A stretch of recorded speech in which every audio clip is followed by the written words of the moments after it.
특징주로 삼성바이오로직스를 한번 보겠습니다. 최근에 이제 제약바이오주의 투자 심리가 개선되면서 제약바이오주를 많이 이제 체크를 해드리고 있어요. 그래서 어제 같은 경우 그 바이오 에피스 관련해서 긍정적인 리포트들이 나오면서 추세적인 상승을 이어가려는 그런 시도들을 하고 있기 때문에 삼성바이오로직스를 보는 현재의 관점에 대해서 한번 말씀을 드리겠습니다. 이게 삼성바이오로직스는 결국은 이제 자회사인 그 삼성바이오 에피스의 기업 가치가 삼성바이오로직스 가치의 대부분을 차지한다, 이렇게 볼 수가 있어요. 그러니까 결국은 이제 자회사로 움직이는 거죠. 삼성바이오 에피스가 만약에 따로 상장을 한다면 삼성바이오로직스는 그렇게 크게 모멘텀을 못 받을 겁니다. 근데 삼성바이오 에피스가 비상장 회사이기 때문에 모회사인 삼성바이오로직스가 주목받는다, 이렇게 보시면 될 것 같아요. 예전에도 한번 설명을 해드렸는데 삼성바이오로직스, 삼성바이오 에피스는 이름도 좀 비슷하지만 둘 다 이제 바이오주고 둘 다 이제 그 바이오시밀러 사업을 하는 업체예요. 근데 이제 아주 쉽게 차이를 한번 설명을 하면 삼성바이오로직스 같은 경우 바이오 의약품을 위탁 생산하는 업체입니다. 그러니까 바이오 의약품을 이제 어떻게 만들어 줘 라고 삼성바이오로직스에 주문을 해요. 어디서? 보통 이제 글로벌 제약사에서 삼성바이오로직스에 맡긴단 말이에요. 이렇게 만들어 달라고. 그럼 그 주문한 대로 바이오 의약품을 생산해 줘요. 그게 이제 삼성바이오로직스예요. 근데 삼성바이오 에피스는 주로 바이오시밀러 관련된 이제 신약 개발을 담당하고 있습니다. 그러니까 어떻게 보면 기업에 있어서는 그 R&D 센터예요. 그러니까 더 쉽게 보면은 삼성바이오로직스는 그냥 생산 공장이다, 이렇게 보시면 되고, 삼성바이오 에피스는 연구개발 기지 역할을 한다, 이렇게 보시면 돼요. 근데 이게 이 설명만으로도 알 수 있는 부분은 뭐예요? 성장에 대한 기대감은 삼성바이오로직스보다는 삼성바이오 에피스에 크겠죠. 왜냐면 R&D 센터니까요. 거기서 어떤 대박 신약이 나올지 모르잖아요. 위탁 생산은 그냥 위탁 생산일 뿐이고, 물론 그렇다고 해서 위탁 생산의 가치를 절하하는 건 아닙니다.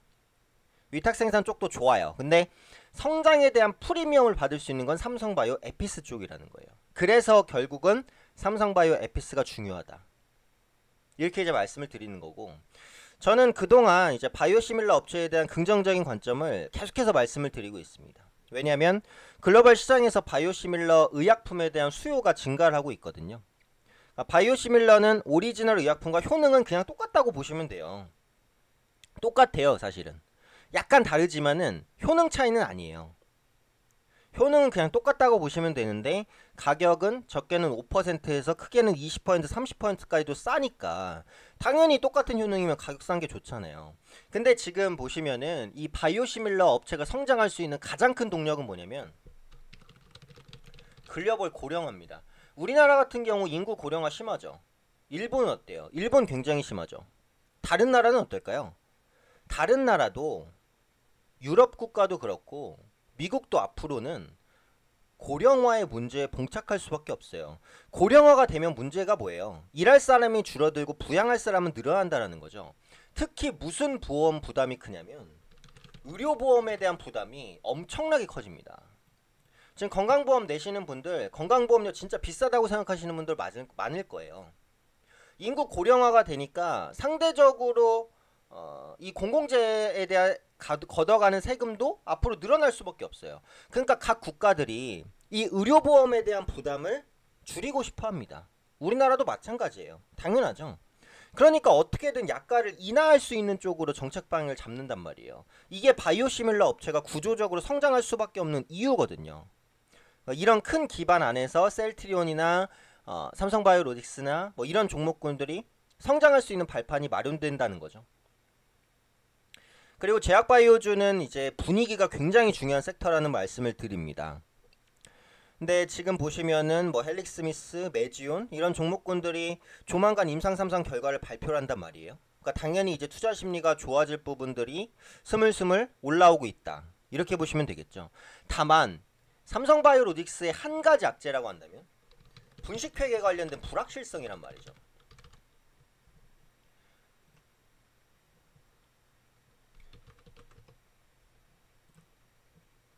네, 삼성바이오로직스의 한 가지 악재라고 한다면 분식회계를 둘러싼 불확실성. 그렇죠. 이게 이제 가장 악재예요. 지금 같은 경우에는 그 증거인멸 관련된 혐의로 삼성 임직원들이 기소가 된 상황이에요. 그래서 앞으로 정식 재판이 진행이 될 거예요. 그럼 이에 따른 회계 불확실성은 어때요? 남아있다고 봐야겠죠. 그래서 이 부분이 언제 어느 때고 주가를 누를 수 있는 악재가 될 수 있어요. 사실 이것만 없다고 한다면 삼성바이오로직스 주가는 지금보다 적어도 1.5배는 올라 있을 겁니다. 근데 이에 대한 불확실성 때문에 주가가 눌릴 수 있다는 거예요. 근데 지금 단기적으로 흐름은 좋아요. 기관 수급 양매도 완전 쌍끌이 매수예요. 이거는 이렇게까지 쌍끌이 매수한 종목 많지 않아요. 추세적으로도 어때요? 전고점 돌파하고 상승 지속 패턴이죠. 그래서 이 종목 같은 경우는 좀 보유하고 계신 분들은 홀딩 구간이에요. 근데 신규 매수하기에는 회계 리스크 때문에 조금 찝찝하다라는 거죠. 반대로 말하면 회계 리스크만 제거되면 굉장히 좋은 기업입니다. 그렇기 때문에 이 회계 관련된 리스크가 완화되는 시점에서는 적극적으로 매수할 수도 있는 종목인 거죠.